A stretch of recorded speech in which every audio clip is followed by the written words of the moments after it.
మీరు చూస్తే రాబోయే 40 సంవత్సరాలకి ఒక రోడ్ మ్యాప్ని రూపకల్పన చేసుకున్నాం. అదే సమయంలో నూతన నాయకత్వాన్ని కూడా తీసుకొస్తున్నాం. ఎప్పటికప్పుడు ఇంకో పక్క 6 శాసనాలు చేసుకుంటున్నాం.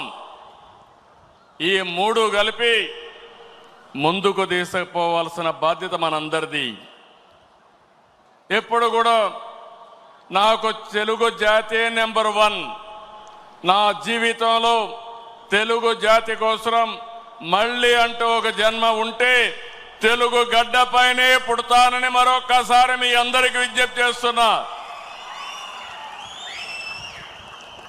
అదే మారిగా ఈరోజు నా ఆలోచన ఇది నెరవేర్చేది పార్టీ కార్యకర్త.